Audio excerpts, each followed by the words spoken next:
So in the last 10 years, power levels have just about doubled. Even what grassroots guys can do at home has really gone up. A lot of this is improvements in technology with electronic management and turbochargers and things like that. Superchargers are getting better design of exhausts and headers. Power is getting pretty extreme nowadays, and that makes the harmonic balancer a lot more important than it used to be. So to help us talk about harmonic balancers and the advances in technology, we have Ivan Snyder from Fluidampr, and he's going to start off by explaining what is a harmonic balancer and what these stock ones do. Well, first, Mike, thanks for having us out. We're real happy to be here.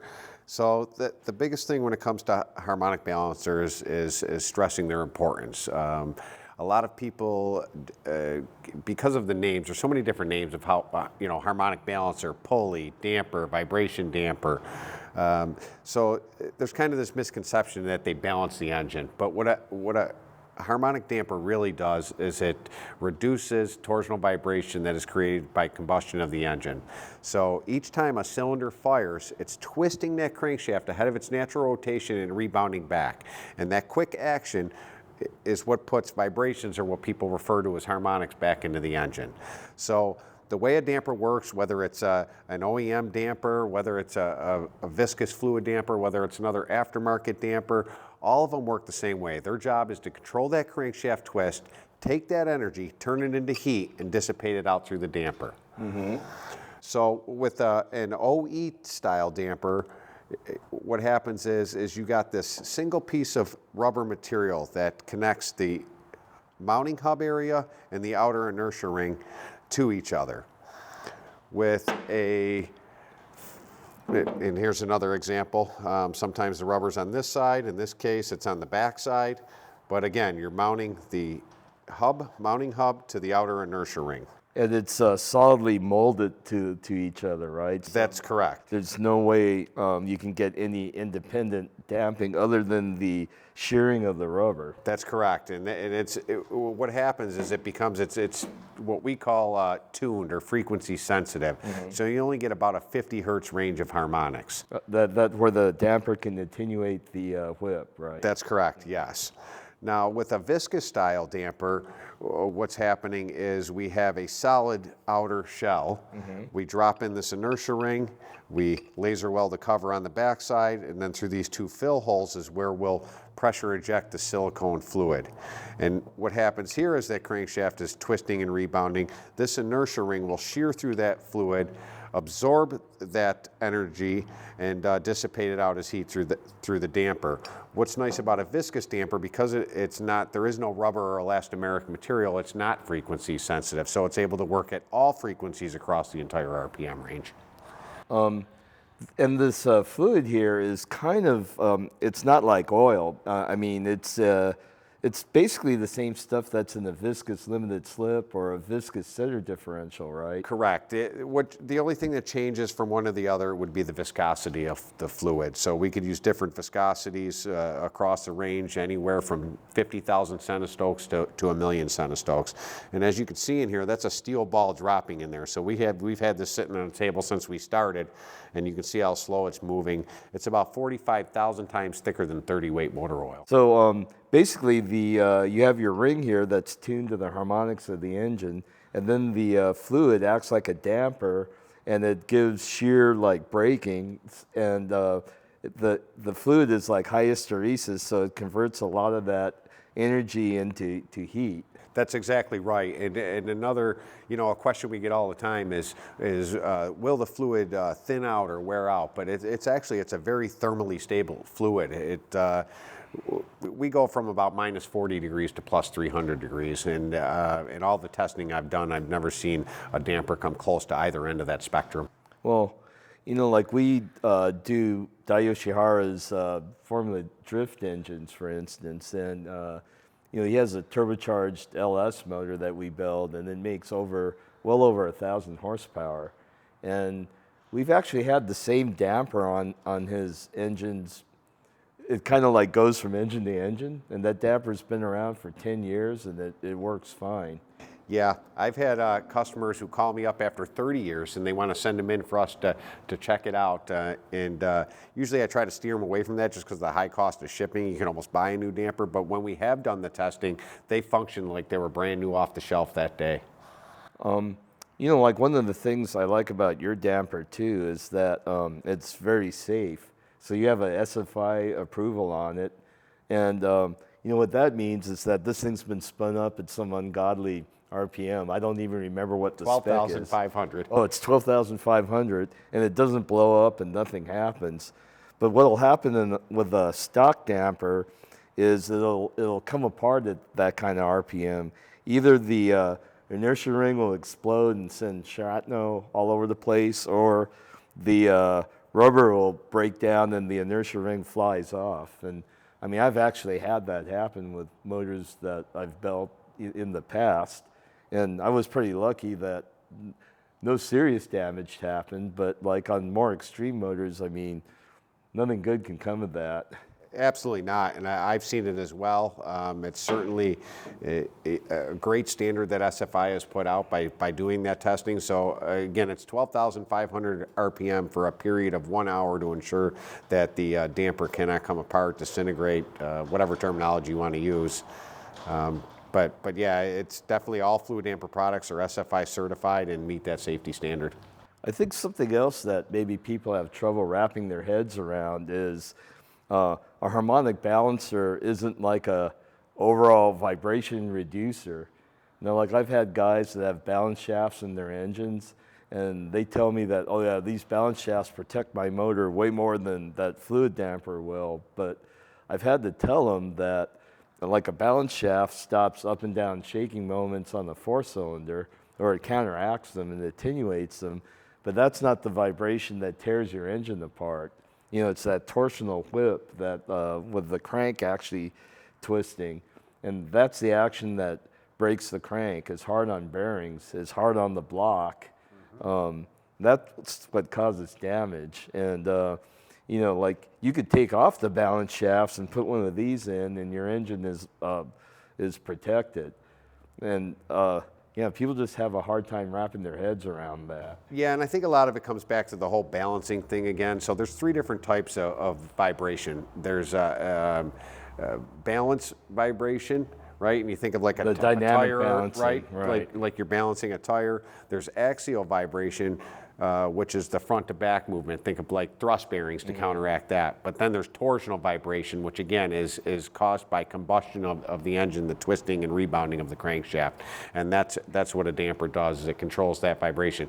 Now, it will help with other types of vibration. If you're seeing balancing or axial vibration, it will help. It may reduce that, so you think it's gone, but there's still different types of vibration there.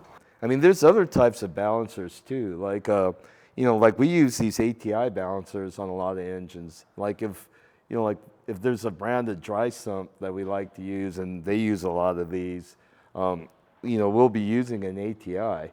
And, you know, the ATI is a really high quality elastomer damper.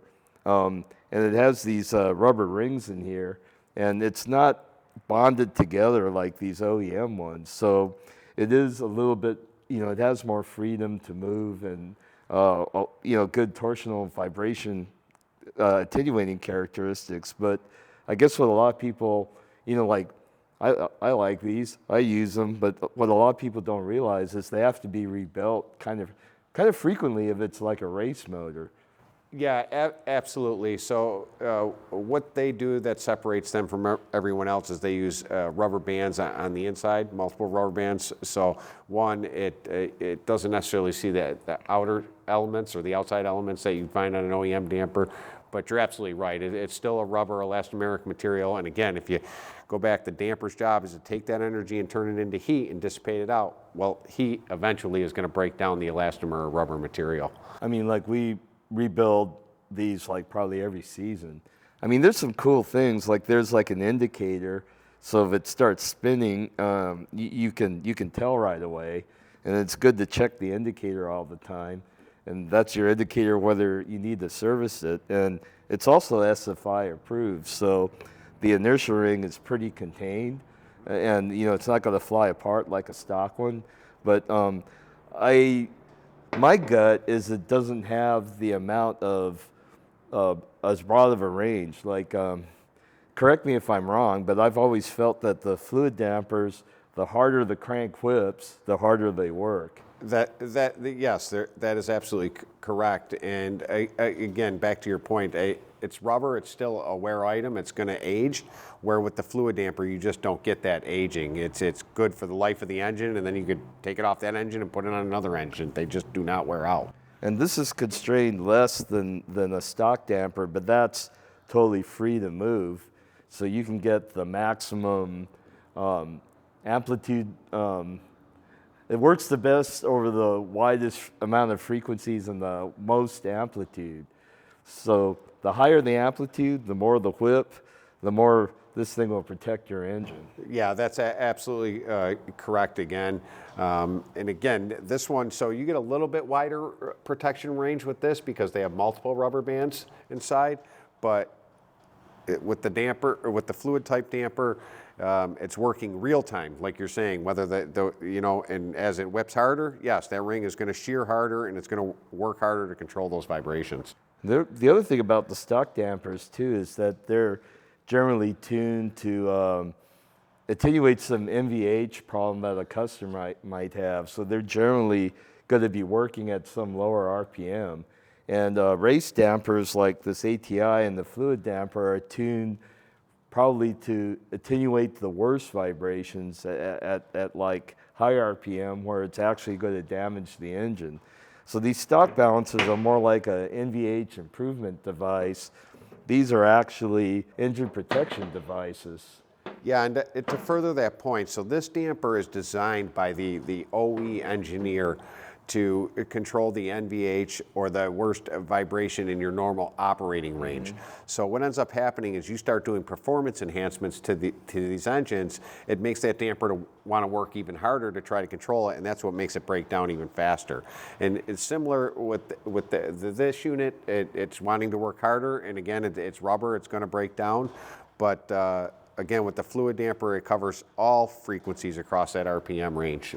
Another thing that could really throw a wrench in these is if you change the natural frequency of your rotating assembly on your engine. And the biggest offender is probably a lightweight flywheel, right? Yeah, so what happens there is you need that inertia mass. People are, well, this is so heavy, I want, lighter, lighter, lighter. Everyone in the racing world wants lighter, but when it comes to controlling torsional vibration, lighter is not necessarily better. You need that inertia mass to counteract especially when you start talking about the built engine, or as power goes up, that crank is twisting and rebounding even harder, and the stock damper just doesn't do a good job at all. So I know, like when we've used your product in our race motors, we've noticed things like better bearing life on the big horsepower engines.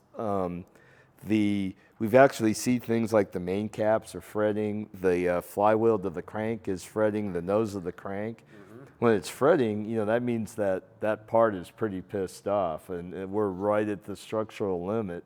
And as we surpass 1,000 horsepower, or 600 or 700 horsepower on some of these four cylinders, we're right at the structural limit of things, and we see a lot of that kind of damage. We see less of it with your damper for sure. Yeah, and that's again because it's covering such a wide range of harmonics. One thing that is important to keep in mind is anywhere there is metal-to-metal contact, all the way from the front of the engine, all the way through your transmission, into the drive line, to the rear of the vehicle, vibrations can be transmitted. So by controlling that wider range of harmonics, you're going to see less of the fretting action, less bearing wear, less broken oil pump gears we've seen from increased torsional vibrations. That's a big problem with a lot of engines nowadays. Like I remember, like in the 90s, you'd never hear about oil pump gears breaking, but back then, like if you get on a street car like maybe 400 horsepower out of a four-cylinder, you're a king of the street. Yeah. Now that's not even really anything. And if you're like doing time attack, 400, 500 was awesome.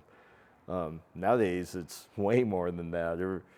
I remember even like drifting on the pro level, like if you had an LS putting out 450 horsepower, you're the king of the mountain in Formula D. But, you know, like it's double or even triple the horsepower nowadays. And yeah, we've seen less bearing wear. I mean, some people say, well, you should never have bearing wear, but when you're building these big power engines, you do get metal to metal contact because, I mean, the block is flexing, the crank is flexing. With the torsional whip, you know, it's like ka-wham, like really hammering on the engine. And that makes dampers pretty darn important, especially like performance dampers like these. Yeah, absolutely. And we try to convey to our customer base that earlier in the build you can put a high performance fluid damper on the engine, the better off you're going to be. Don't wait until a problem comes up. Do it, be proactive, get in front of it, change the damper right at the start of the build, and you're gonna have a lot more success with other internal engine components and the longevity of those components. I mean, I think a perfect engine for the fluid damper is like an inline six, like the 2JZ back there. Now, this is an engine that we built for a customer. It's going in their Pro-Am drift car. It's kind of a mild 2JZ, so it's like 600 horsepower and built for lack of turbo lag and good torque for drifting. So it's not like super stressed. Like like a 2J, you can get like 1,000 horsepower on the stock bottom end if you drive it kind of nicely. But drifting is the hardest, most abusive kind of use, or one of the hardest uses there is. I mean, the drivers, they clutch kick. So they just map the throttle and fan the clutch to like brake if the tires are gripping up too much. They bang off the rev limiter. So we see, all kinds of abuse and wear. But I think what a lot of people don't realize is like inline sixes, the crank goes through a second harmonic at about 75 to 8,500 RPM, and it really whips. So like older school, like engines like, I don't know, like L motors, they break their cranks right at those RPMs if they're run there very long. I mean, the 2J is a really strong motor, but it could still really use that. And some of the things we notice too is if it's an engine that has a lot of whip, like putting your fluid damper on sometimes gives more power. And I think a lot of it's because the cam angle sensor and crank angle sensor reads more accurately. So the timing is more stable in the ECU. And I think some of that, absorbing some of that whipping and banging around, like frees up more power. It absolutely does. Anytime there's vibration in the system, it's going to rob the engine of power. Parasitic losses, those types of things. So by controlling that vibration, again, you're not making more power with a fluid damper. You're freeing up lost power. That power was already there, but because the vibrations are robbing it from the engine. I mean, it's not a ton more power, but it's still more power. Yeah, on average, we see about 5 to 15 horsepower gains by using the fluid damper. And it's kind of hard. We can't just throw an exact number at it, right? Every build, every engine is different. Yeah, they're different. So you can't just throw. So that's why I say on average 5 to 15. I mean, like we have these two engines here. Now this Evo makes about 500 wheel horsepower, and this STI makes about 520. We put fluid dampers on. The power didn't change, but you could actually feel that the engines were smoother, especially the Subaru, because those flat engines make that weird vibration. Yeah. I mean, even if you have an equal length header, they still kind of have that weird motorboaty vibration to it, and it pretty much disappeared when we stuck it on that. And I mean, you can even feel it just driving around the street even. And the Evo is definitely smoother, but we didn't see a power gain. But I'm sure like good things are happening. Absolutely. A big one I get all the time is in Volkswagen applications where they go from a dual mass flywheel to a single mass, and people will call me up on the phone and just tell me they cannot believe how much quieter in cabin the vehicle is, how they can feel it, whether it's when they're shifting, whether it's in the pedals, that they can actually feel how much less vibration there is in the system. So the word's kind of getting out on your damper, and even the OEMs are picking up on it, and now you supply some of the OEMs with their super high performance models, right? Yes, unfortunately, confidentiality agreements have us limited on naming names. One that has been published and I'm allowed to talk about is GM Performance and Racing. They were using the rubber type dampers on their 24-hour IMSA cars, and they weren't even able to finish the race without melting the bands inside. And now they're running a whole season using a Fluidampr. But yeah, to answer your question, there's over a half a dozen different OEMs that we're currently supplying Fluidamprs at the OE level.